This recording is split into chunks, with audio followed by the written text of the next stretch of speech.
Hello दोस्तों, मेरा नाम शिल्पी है और मैं दिल्ली की रहने वाली हूँ।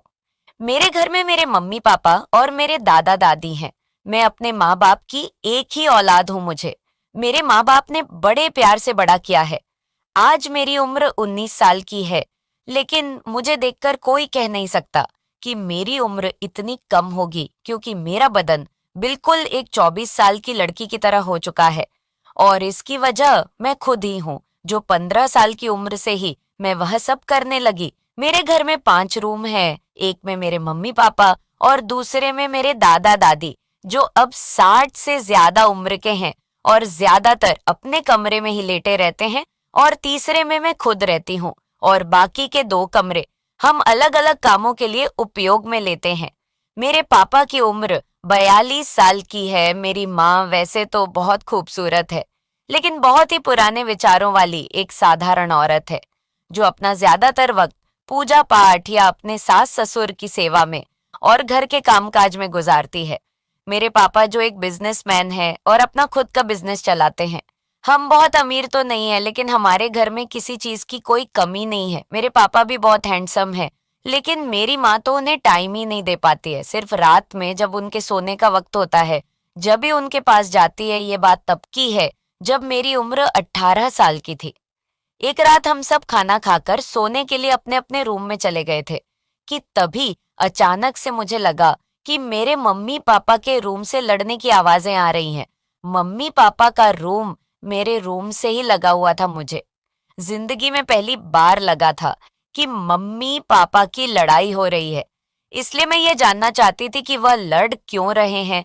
तो पहले तो मैंने सोचा कि मैं मम्मी से जाकर पूछूं, लेकिन फिर बाद में सोचा कि वह लोग मेरे सामने शर्मिंदा हो जाएंगे, इसलिए मैंने पूछना उचित नहीं समझा। लेकिन फिर भी मेरे मन में वजह जानने की इच्छा तेज होती गई, और जब मुझसे नहीं रहा गया तो मैंने उठकर देखने की कोशिश की।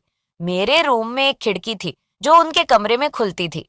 वह खिड़की बहुत पुरानी तो नहीं थी, लेकिन उसमें 2-3 जगह छेद थे। फिर मैंने अपने रूम की लाइट ऑफ की और उस छेद में आंख लगा दी। अब अंदर का नजारा देखकर मेरे बदन में करंट सा दौड़ गया था, क्योंकि पापा और मम्मी को इस तरह मैंने कभी नहीं देखा था। और मेरी मम्मी उन्हें बार बार मना कर रही थी, और अब मेरी नजर तो बस वहीं टिक गई थी, और मैं चाहकर भी अपनी नजर हटा नहीं पा रही थी। अब वो लोग कुछ बात कर रहे थे, लेकिन मेरा ध्यान तो कहीं और ही था, और उनकी बातें सुनने का ध्यान भी नहीं था। अब मेरा दिल जोर जोर से धड़क रहा था, और इसके साथ ही मुझ पर एक और बिजली गिरी। और ये सब देखते ही मेरी तो जैसे सांसें ही रुक गई थीं। फिर मेरी मम्मी उस चीज को देखकर पहले तो गुस्सा हुई, और फिर शर्म से अपनी नजरें झुका ली। अब उन्हें भी कुछ महसूस होने लगा था, और फिर उन्होंने इशारे से पापा को अपने पास बुलाया। फिर मेरे पापा और मम्मी कुछ देर तक वैसे ही रहे, जैसे एक पति पत्नी रहते हैं। फिर थोड़ी देर के बाद मम्मी अपने आप को ठीक करके और लाइट बंद करके सोने के लिए लेट गई। अब कमरे में बिल्कुल अंधेरा होने की वजह से मुझे कुछ नहीं दिख रहा था। तो तब मैंने भी जाकर लेटने की सोची, और फिर मैं भी अपने बिस्तर पर आकर लेट गई। लेकिन अब मेरी आंखों के सामने तो मम्मी पापा की पिक्चर मानो चल रही थी, और पापा का वो भयानक अवतार पता नहीं मुझे क्यों बहुत अच्छा लग रहा था। अब मेरा दिल कर रहा था कि मैं भी उनके साथ वैसे ही रहूं जैसे मम्मी रहती हैं। उस रात मुझे बहुत खुजली हो रही थी। फिर मैंने उस रात पहली बार अपने हाथ की मदद लिया। अब मेरे ख्यालों में और कोई नहीं, बल्कि मेरे पापा ही थे। फिर जब मेरी खुजली बंद हुई, तब मैं इतनी थक चुकी थी कि कब मेरी आंख लग गई मुझे पता ही नहीं चला। फिर सुबह मम्मी ने जब आवाज लगाई तो मेरी आंख खुली। फिर मम्मी बोली कि बेटा, सुबह के 7 बज रहे हैं, स्कूल नहीं जाना है क्या? तो तब मैं उठकर सीधी बाथरूम में गई। तो फिर अब मेरी आंखों के सामने फिर से वही नजारा आ गया था। अब मुझे फिर से खुजली होने लगी थी, तो मैंने फिर से अपने हाथों की मदद ली। दोस्तों, मुझे बहुत अच्छा महसूस हो रहा था। खैर, जैसे तैसे करके मैं स्कूल जाने के लिए तैयार हुई और ड्रेस पहनकर बाहर आई। तो नाश्ते की टेबल पर मेरा पापा से सामना हुआ। मैं रोज सुबह पापा को गुड मॉर्निंग करके विश करती थी, तो तब मैंने उस दिन भी पापा को वैसे ही विश किया। अब मैं उनके ठीक सामने जाकर कुर्सी पर बैठकर नाश्ता करने लगी थी, और फिर नाश्ता करने के बाद में स्कूल की बस पकड़ने के लिए बाहर जाने लगी, लेकिन मेरा मन पापा को छोड़कर जाने का नहीं हो रहा था। तो तब मैं बाहर तो गई, लेकिन कुछ देर के बाद वापस आकर मैंने बहाना बनाया कि मेरी बस निकल चुकी है।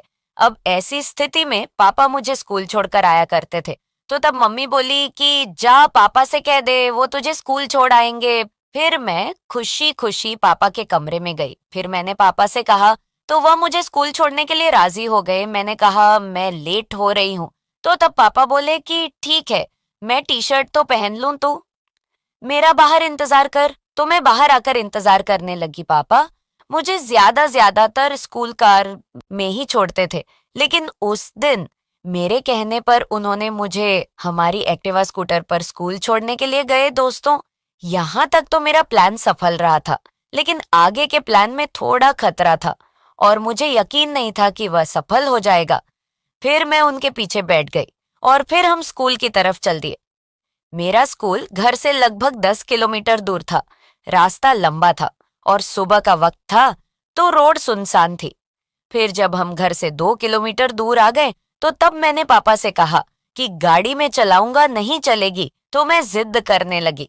तब पापा परेशान होकर बोले कि ठीक है, लेकिन हैंडल मैं ही पकड़ूं। अब मुझे मेरा प्लान कामयाब होता दिख रहा था। फिर तब मैंने कहा कि ठीक है, और पापा ने गाड़ी साइड में रोककर मुझे अपने आगे बैठाया और मेरी बगल में से अपने दोनों हाथ डालकर हैंडल पक और धीरे धीरे चलाने लगे। लेकिन अब गाड़ी चलाने पर किसका ध्यान था?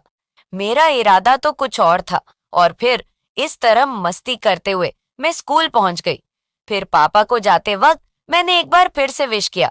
अब पापा शायद मुझे लेकर कुछ परेशान हो गए थे, क्योंकि मैंने हरकत ही कुछ ऐसी कर दी थी। और मेरी तो पूछो मत, मेरी हालत तो इतना करने में ही बहुत खराब हो गई थी।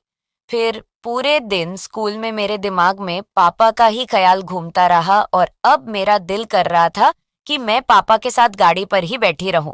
अब पता नहीं मुझे क्या हो गया था, ऐसा कौन सा तूफान मेरे अंदर था कि मैं पापा के साथ ऐसा करने के लिए ही सोचने लगी थी। खैर, आगे बढ़ते हैं। फिर मैं अपने मन की इच्छा और मेरे मन में चल रहे तूफान को लेकर घर पहुंची। अब उस वक्त लगभग बज रहे थे। अब घर दादा दादी के अलावा कोई नहीं था। मम्मी कहीं गई हुई थी और पापा अपने ऑफिस में थे। खैर, फिर मैं बाथरूम में गई और फ्रेश होकर बाहर निकली। तो अब मुझे बहुत सुकून मिला और फिर मैं सो गई। फिर मेरी आंख खुली तो शाम के 5 बज रहे थे। फिर मैंने नहा धोकर कपड़े पहने और मैंने कपड़े भी उस दिन कुछ अलग दिखने वाले पहने थे। अब पापा के आने का टाइम हो गया था, लेकिन मम्मी का कोई पता नहीं था कि आएंगी। फिर शाम के 6 बजे पापा ने घंटी बजाई तो मैं दौड़ती हुई गई और दरवाजा खोला। फिर पापा मुझे देखकर थोड़े मुस्कुराए और मुझे देखते हुए बोले कि बेटा, आज तो बहुत स्मार्ट लग रही हो। अब मुझे इतनी खुशी हुई थी कि मैं पापा को फंसाने में धीरे धीरे सफल होती जा रही थी। फिर अंदर आकर पापा ने चाय का ऑर्डर कर दिया, तो मैं किचन में जाकर चाय बनाने लगी। फिर पापा भी फ्रेश होकर किचन में आ गए और इधर उधर की बातें करने लगे थे। फिर थोड़ी देर बाद मैंने पापा की तरफ देखा तो पापा की नजर कहीं और थी। अब मुझे तो ऐसा लग रहा था कि जैसे मेरे मन की इच्छा पूरी हो जाएगी, और बस मैं ऐसे ही खड़ी रही। लहर अब चाय बन चुकी थी और फिर मैंने पापा से डाइनिंग रूम में जाकर बैठने को कहा और चाय वहां देकर के बाथरूम में जाकर खुद को शांत करने लगी थी। फिर मैं कुछ देर बाद बाहर आई तो तब तक मम्मी भी आ चुकी थी। मुझे मम्मी पर बहुत गुस्सा आया, क्योंकि मुझे पापा से अपने मन की इच्छा को जाहिर करना था और मम्मी के सामने मैं कुछ नहीं कर सकती थी। अब पापा भी मम्मी के आने से थोड़े दुखी हो गए थे, क्योंकि ना तो वह कुछ करती थी और ना ही उन्हें कुछ करने देती थी, और मुझे भी उन्हें सताने में बहुत मजा मिल रहा था। फिर खाना खाने के बाद पापा मुझसे बोले कि बेटी चल थोड़ा घूम कर आते हैं, और मुझे लेकर घर के बाहर आ गए। फिर बाहर आकर उनका मूड चेंज हुआ और मुझसे बोले कि चल बेटा पिक्चर देखने चलते हैं। तो तब मुझे पापा पर इतना प्यार आया कि पापा मेरे साथ अकेला रहने की कितनी कोशिश कर रहे हैं। खैर, फिर हम एक्टिवा पर सवार होकर एक सिनेमा में पहुंच गए और रास्ते में ही मम्मी को फोन कर दिया कि हम पिक्चर देखने जा रहे हैं। जब सिनेमा में कोई पुरानी मूवी लगी होने की वजह से ज्यादा भीड़ नहीं थी, पूरे हॉल में लगभग 30 लोग ही होंगे। अब मुझे पापा की समझदारी पर बहुत खुशी हुई थी। वह चाहते तो मुझे किसी बढ़िया पिक्चर दिखाने ले जाते, लेकिन उन्हें शायद कुछ ज्यादा वक्त मेरे साथ बिताने थे। फिर उन्होंने सबसे महंगे टिकट लिए और फिर हम लोग बालकनी में जाकर बैठ गए। हमारा नसीब इतना बढ़िया चल रहा था कि बालकनी में सिर्फ हमारे अलावा सिर्फ एक ही लड़का था, जिसकी उम्र लगभग 18 साल थी, और वह भी आगे की सीट पर बैठ गया था। अब तो हम दोनों को और भी आराम हो गया था। फिर पिक्चर चालू हुई, लेकिन पिक्चर पर किसका ध्यान होगा? अब मेरा ध्यान तो पापा के तरफ था और पापा भी तिरछी नजर से मेरी तरफ देख रहे थे। अब बस शुरुआत करने की देर थी कि कौन करे अब। मैं तो पापा का साथ पाने के लिए वैसे ही मरी जा रही थी, और फिर उसी वक्त जैसे मेरे पैर पर किसी जानवर ने काटा हो, मैं खड़ी हो गई। फिर तब पापा ने घबराते हुए पूछा कि क्या हुआ। तो तब मैंने बताया कि मेरे पैर पर किसी कीड़े ने काटा है। तो तब पापा बोले कि बैठ जा, और अब काटे तो तुम मेरी सीट पर आ जाना। तो मैं बैठ गई और फिर 5 मिनट के बाद फिर से उछलते हुए खड़ी हो गई। लेकिन इस बार मुझे किसी ने काटा नहीं था, बल्कि मैं जानबूझकर खड़ी हुई थी। खैर, फिर पापा हंसते हुए बोले कि तू मेरी सीट पर आ जा फिर। तब मैं बोली कि पापा कोई बात नहीं, जैसे उस कीड़े ने मुझे काटा है ऐसे ही आपको भी काट लेगा तो। तब पापा बोले कि तू एक काम कर, मेरे बगल में बैठ जा। अब मैं तो पहले से ही तैयार थी, तो पापा के बोलते ही मैं उनके बगल में बैठ गई और पर्दे की तरफ देखने लगी थी।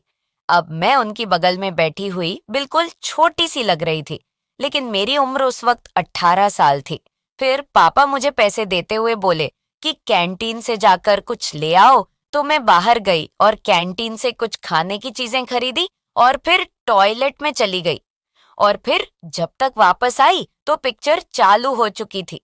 फिर मैंने पापा के बगल में बैठते हुए कहा कि पापा, मुझे आपके साथ बैठने में ज्यादा अच्छा लग रहा है। फिर तब पापा बोले कि तो फिर 1 मिनट रुक, और बैठे हुए ही खुद को सेट करने लगे थे। अब मुझे अंधेरे में कुछ नहीं दिख रहा था, और फिर जब उन्होंने मुझे बैठने को कहा और मैं उनके बगल में फिर से बैठ गई।